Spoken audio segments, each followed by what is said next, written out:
eu vejo hoje em dia acontecer é uma criança entrar inteira na escola, com o físico conectado e funcionando da maneira mais biológica possível. Eu vejo uma criança entrando com emoções muito vivas e fluídas e liberadoras de ações. Eu vejo crianças entrando com um cognitivo completamente aberto, aprendendo sem nem saber por onde ela está aprendendo.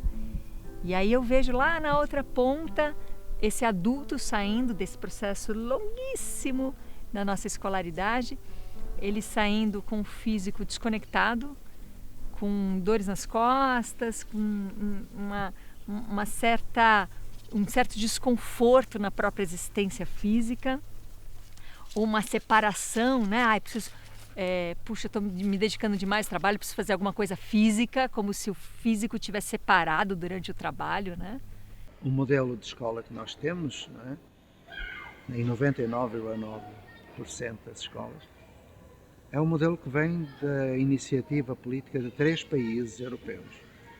A Prússia militar, no século XVIII e XIX, o maior exército do mundo naquela época, que precisava de seres humanos obedientes, organizados hierarquicamente, atendendo imediatamente ao toque de clarim, que é o toque da sineta na escola.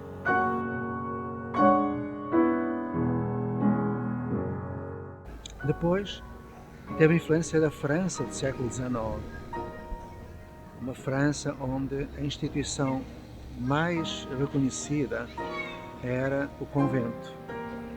Então temos hoje as celas de aula, não são salas, são celas, com a monja, a professora, sozinha, como uma monja está no convento. E finalmente a Inglaterra da Revolução Industrial do século XIX.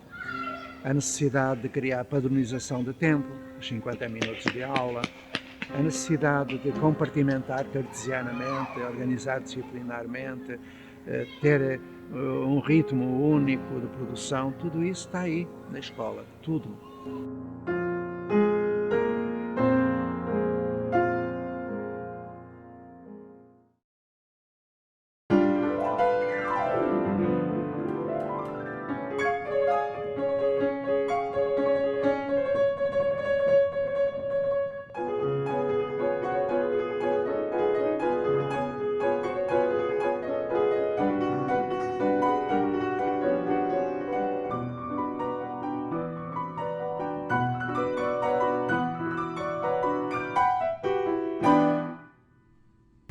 Um dos problemas que a gente detectava na escola Presidente Campos Sales, e é geral no país, é que as práticas pedagógicas dos professores, elas estão ancoradas em concepções que vê a criança como um ser menor, como uma miniatura de adulto, como uma tábula rasa, e que é o adulto que sabe o que é bom para ela. E o que se tenta fazer na escola Presidente Campos Sales é passar dessas práticas para práticas que vê a criança como um ser completo, como um ser competente, que é capaz de tomar decisão, que é capaz de se organizar individual e coletivamente para aprender e viver.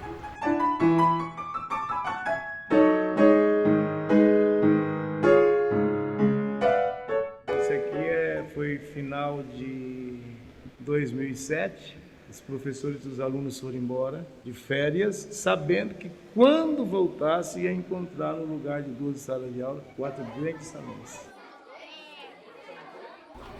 No nosso projeto, o primeiro professor do aluno é o aluno.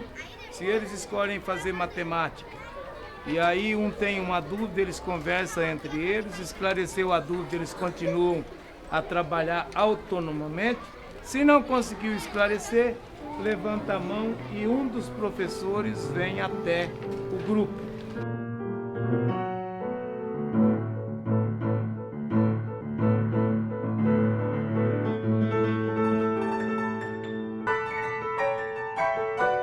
A gente poderia ajudar a fazer isso também, mas, por exemplo, os membros fazendo, que são de cada salão, fazendo o seu salão, não precisando ir lá, né? Porque se a gente marcasse um dia de todo mundo em cada salão, ia ser bem legal. E a escola tem que se preocupar com isso. Só que a escola, para se preocupar com isso, no mínimo tinha que estar preparado para acessar a criança que está ali na frente, né? Não se relacionar com uma criança que ele construiu aqui, né? E se relaciona não com o aluno real e concreto, se relaciona com o aluno que está aqui na cabeça dele.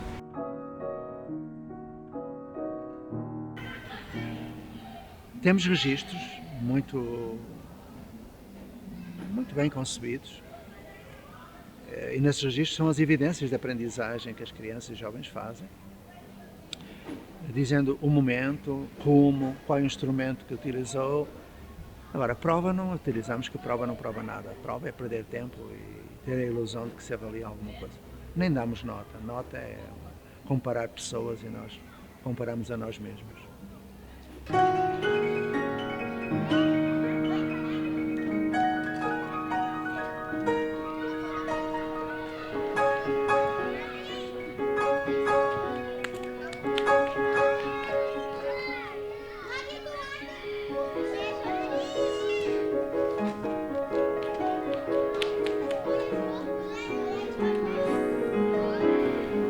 O que eu posso dizer é que a avaliação acontece quando cada um de nós sente que aprendeu algo, um conteúdo, atingiu um objetivo, completou um projeto, domina uma destreza, uma competência, e vai partilhar com os outros.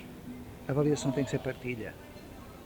Ou seja, vai manifestar esse conhecimento em ação, desenvolvimento de competências com os outros, e quem estiver dos outros interessado em aprender, aprende com quem já aprendeu.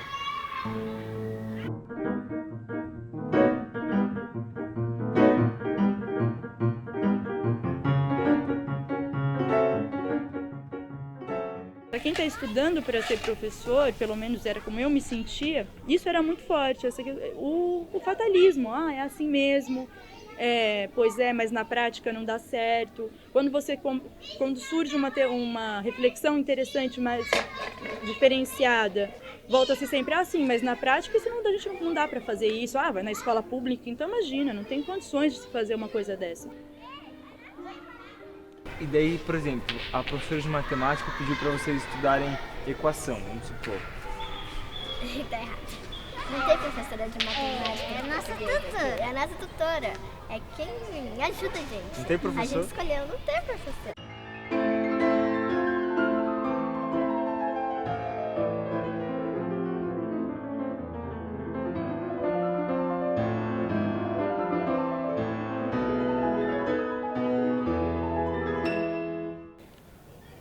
Quando se fala de IDEB, estamos a referir-nos a uma sigla que, em princípio, representaria Índice de Desenvolvimento da Educação Básica, mas não é, porque a fórmula do cálculo do IDEB parte dos resultados do PABA Brasil e do fluxo escolar.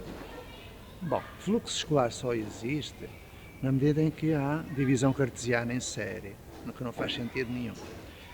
E a Prova Brasil, enquanto instrumento de avaliação extremamente falível, não avalia o desenvolvimento nem o conhecimento.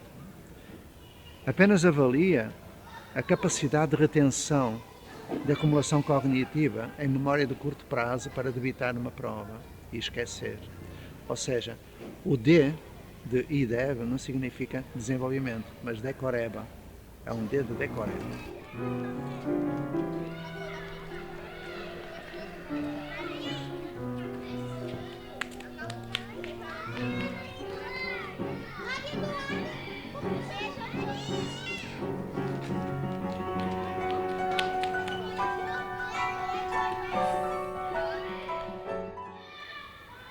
Uma escola não muda toda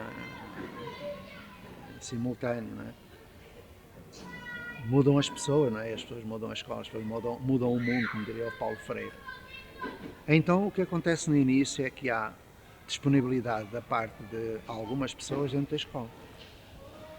3, 4, 5 professores que decidem começar com responsabilidade, criança não é cobaia, não é? Com responsabilidade, com estudo, com a comunidade, um caminho, seja lá qual for o caminho. Revendo as práticas, transformando as práticas e, sobretudo, respeitando quem não quer mudar. querem continuar dando aula, com certeza, têm todo o direito, ninguém os incomoda, mas afirmar a possibilidade de melhor educação. Esse pequeno grupo é acompanhado pela direção da escola, pela Secretaria de Educação, ou pela Superintendência, que delega alguém para acompanhar e avaliar, e por alguém ligado à universidade, para juntar a teoria à prática, criar uma praxis coerente, fundamentada. Isso dura entre 3 a 7 anos. Ao fim desse tempo, toda a escola adere, porque os resultados estão lá. E os resultados são que as crianças que participam desse pequeno grupo inicial, com os professores e os pais, são mais sábios e mais felizes.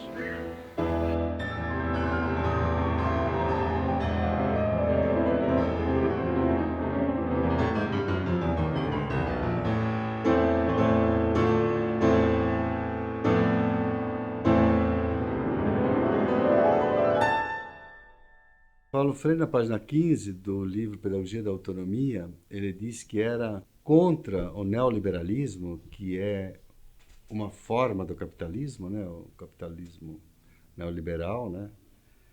Porque o neoliberalismo negava o sonho e a utopia. A gente rebaixou o ser humano a um servidor de um sistema morto, de um organismo morto. Ele, sem dúvida, tem vida, porque tem pessoas alimentando ele, mas ele é patológico, né? Ele é destruidor, ele adoece. Então a gente vê na escola professores doentes, alunos doentes, a gente vê nos bancos pessoas doentes, a gente vê, enfim, de uma maneira geral, a sociedade ela está doente.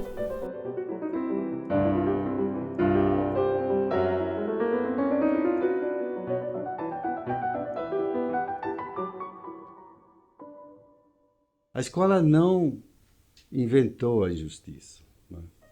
A escola não é aquela que produz a desigualdade, mas ela consolida a desigualdade na medida em que separa os instruídos dos não instruídos. Então nós estamos numa conjuntura, né, em que há forças muito conservadoras na sociedade que buscam a preservação de privilégios. Mudar a educação, para mudar a educação, precisa mudar o rumo que a civilização está tomando. Acho que nós temos que colocar a pergunta: que civilização queremos? É essa, no fundo. Que civilização queremos? Que ser humano queremos?